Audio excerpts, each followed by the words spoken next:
Les canaux de distribution. Un canal de distribution est le chemin suivi par un produit du producteur au consommateur final. Il faut bien choisir ces canaux de distribution, car ce choix a une incidence sur toutes les autres variables du marketing mix. Le rôle des canaux de distribution ne consiste pas simplement à servir les marchés, mais à les construire. Une entreprise doit décider quel rôle elle accorde à sa distribution pour attirer les clients en comparaison des outils de communication directe aux consommateurs. Ce qui correspond à l'arbitrage entre une stratégie push et une stratégie pull. Stratégie utilisée par Hubert face à la baisse du marché des petits déjeuners. Cette marque de biscottes adopte une stratégie pull à travers une nouvelle campagne de communication qui est, oui, un monde plus croustillant. Complétée par une stratégie push en réorganisant les magasins pour segmenter l'offre entre les biscottes craquantes, gourmandes et classiques. Campagne qui a fait monter de 9% le chiffre d'affaires de l'entreprise.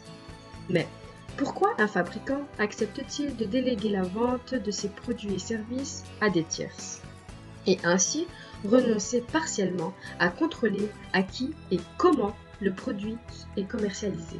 Eh bien, car le recours à des intermédiaires permet de gagner en efficacité et nous permet de rendre notre produit plus accessible au marché visible. Comme la marque Haribo, qui vend ses bonbons dans plusieurs centaines de milliers de points de vente, il serait évidemment impossible pour elle de toutes les posséder ou les gérer. Elle suffit donc à un circuit de distribution.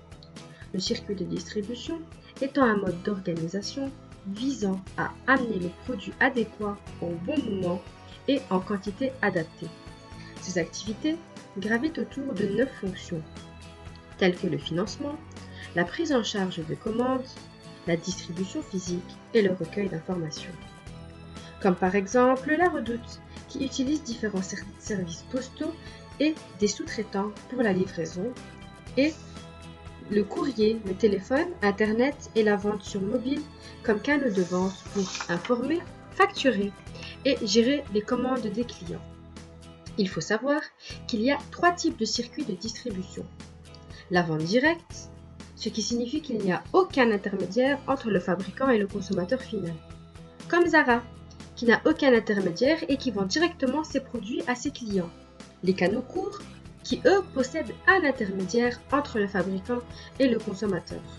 Comme par exemple McDonald's, qui a pour lieu de vente des franchisés avec qui il est en partenariat pour vendre ses produits et services au client final. Les canaux longs possèdent, elles, plus d'un intermédiaire entre le fabricant et le consommateur. C'est le cas pour Leclerc, qui se fournit chez un grossiste qui lui se fournit chez le fabricant. Pour choisir un canal de distribution, il faut étudier les besoins des clients, définir les objectifs, identifier les solutions de distribution envisageables, puis les évaluer. La segmentation du marché s'applique au réseau de distribution comme aux produits, car le consommateur choisit leurs canaux de distribution en fonction de leur motivation d'achat. Par exemple, Monsieur Louis, il va se diriger vers Decathlon, un magasin spécialisé en sport pour acheter un vélo, car en tant que débutant, il aimerait avoir des conseils. Après cela, sur le chemin du retour, il se souvient qu'il manque des œufs chez lui. Il va alors décider de faire un détour vers le Carrefour.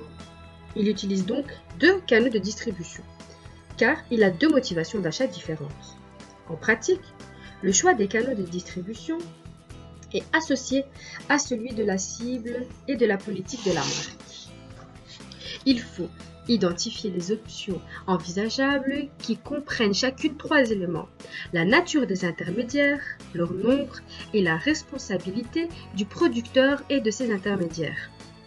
Le choix des intermédiaires est essentiel, car ils incarnent l'entreprise aux yeux des clients. Pour bien les sélectionner, le fabricant doit déterminer les caractéristiques souhaitées.